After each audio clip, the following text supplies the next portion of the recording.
Hey guys, come to hang out? I don't know how I'm getting out of this. Hello? Help! Someone, please? There's a show that needs to go on. I'm hanging here. Hello?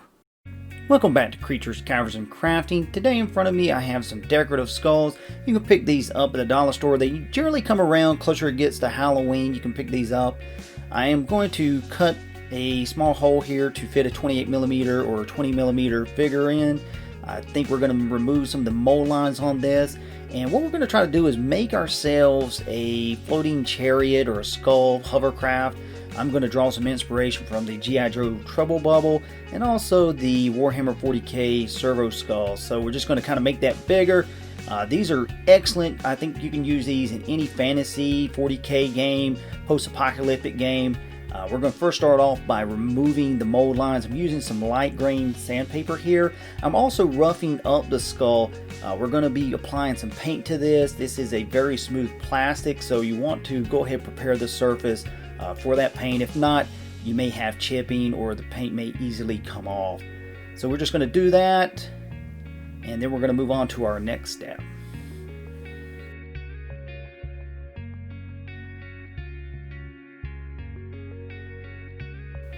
Next, I'm going to go ahead and mark off a line here, and what I'm going to do is just take the base of a figure to kind of estimate what I want to cut. Now I'm going to use a razor knife for this. The plastic is fairly soft, so you shouldn't have any trouble cutting this. And what I want to do is just kind of cut out a compartment. Now you don't have to be perfect at this. We just want to make sure that the figure fits in very nicely and there's a lot of room for maneuverability inside of it. Here's a picture of what I've cut out. I'm going to take some hot glue and just take some foam and stick it inside the skull. That's going to fill in all that blank area. I'm also going to use a wood craft plank as some base flooring. You can use cardboard if you need to. I'm going to doctor this up by using some granny grating. It'll look more industrial if you do this. And now I'm going to take a bobby pin, and what we're going to do is just cut this down. We don't need the entire pin itself. I'm just going to take some wire cutters, cut it down right about here, and once we get done with this, we want to make sure to take that sharp end and maybe put it in an aluminum can just so you don't poke yourself. And then we'll just take the remainder of the bobby pin and poke it through the eye like so. I like doing this because it's going to give you more support as opposed to if you just glue it in. Here we go, we have a nice eyeball there. And now we're going to start adding some more to the skull. So adding details to the skull, I kept things very simple and easy. I used rhinestones for rivets. I used a cross here for the front, which kind of came out looking really cool. Some beads for the eye. Also a piece of the skull that I cut out from the back. I used that for that access panel up top. And if you're like me, I've got cables laying around, so all I did is just cut that wire, and I used a small drill bit to kind of fit that in. I didn't even have to use glue to do that. You can use bits, anything to just kind of accent these skulls, make them look more medieval sci-fi. Here's another skeleton that I did, and again I kept this very basic. Beads for the eyes, a shield in the front, and of course those rhinestones for rivets. So the next thing I'm going to do is take a Q-tip, and I'm going to cut off the top and bottom, and I'm just going to secure that with some hot glue. Of course I'm going to drill a hole up inside the skull first to do that. And I just wanted to point out a few things. I did add some sprues. There's a gun there on top. You don't have to add those.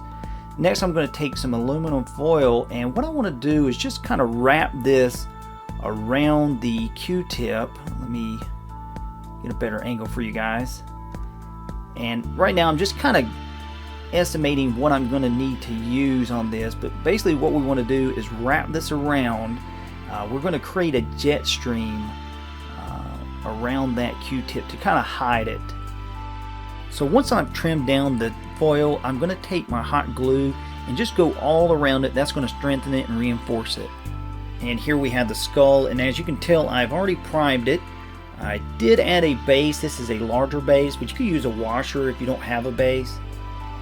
Now I used some cork board on the base just to give it some more rocky structure, and I also used the Earth's Vallejo texture. I'll allow that to dry before I primed it.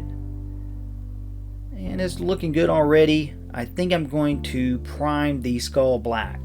So when priming the skull, nothing really fancy here. I'm just going to use some craft black paint, and I'm just going to start putting this kind of thin. I'm taking it straight out of the cap here, but I'm going to keep it thin. Remember, we can always go back over this a second or third time if we need to.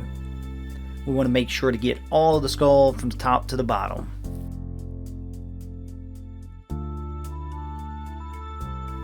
So I'm going to go ahead and start adding some metallic paints to the skull, and for this I'm going to use a silver craft paint. You could use an iron breaker if you've got that on hand. I'm going to use a mixture of the two, but you could just use one. And what we're going to do is do what I consider a heavy dry brush. We're not going to put this down completely wet, but we're also going to put this down enough that it shows. Now I'm going to keep the recesses like the eyes black, and towards the bottom of the skull we'll keep that black as well. To tone down the metallic paint, I'm going to use a Reichland Flesh shade. You could use a brown wash if you want to, or more of a reddish wash. This is going to be spot on though for what I'm going for. And we're just going to apply that all over the skull. If it gets heavy in certain areas, you can just kind of wipe the excess off on a napkin. You can also use water to kind of disperse it. But I'm going to go fairly heavy with this. Once our shade has dried, I'm going to use the silver from earlier, and I'm going to mix this with the pearlize. And what we're going to do is just do some simple highlights. And what I'm going to do is focus on where the light would show, or any details that I want to really pop out.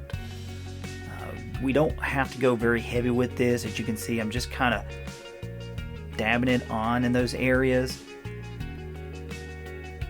You can lose a lot of detail on these skeletons because they're so cheap.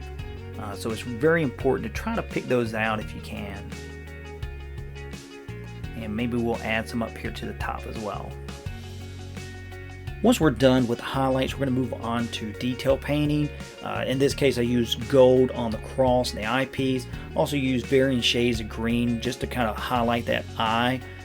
We're also going to go ahead and prime the flame white, and then we're going to start building onto that just to make that jet stream. To do that, I'm going to use whites, various shades of yellow. We're going to build from light to dark, moving down to like an orange, and then eventually to a red, and then even adding a black at the end of that jet stream.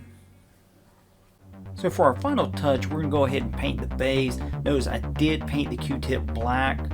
I also used a bark brown as my first color, and then I did dry brushes of bark brown, also a transparent orange, and a Gene Stealer purple. This is what this looks like on the table. And here we have our final project. Guys, I had a blast with this craft. It was super simple. You could easily do the entire bag in an afternoon. I started out with one, ended up with three, just because I really enjoyed making them. They're very full of character. You could easily see these on a Necromundo table or maybe a 40K table. You could also apply these to your post-apocalyptic games, heck, even fantasy if you wanted to. The skulls are hollow, so you could add lights if you wanted to. You could even put magnets and maybe have it where you could accessorize weapons as your characters upgrade their steeds. I think this craft will provide an alternative transportation method for your characters or NPCs. Often we get hung up on cars, motorcycles, horses, mules, and having something like this will, really be unique and add a little flavor to your game. Just imagine if you're in a wasteland and you're riding around on this. That would be kind of badass if you ask me. Anyways, guys, you won't go wrong with buying a bag of these decorations. They have great crafting potential, so go ahead and pick those up. Even if you don't do this craft, they'll go a long ways. You'll get a lot of mileage out of them. As always, I'll leave you with a nice video for the end.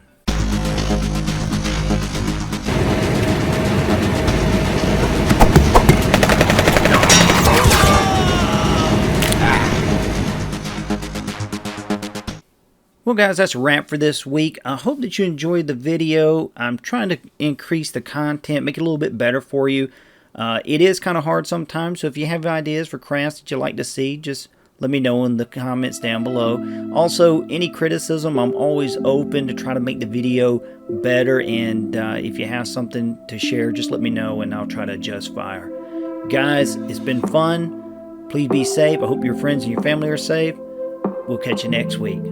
Goodbye.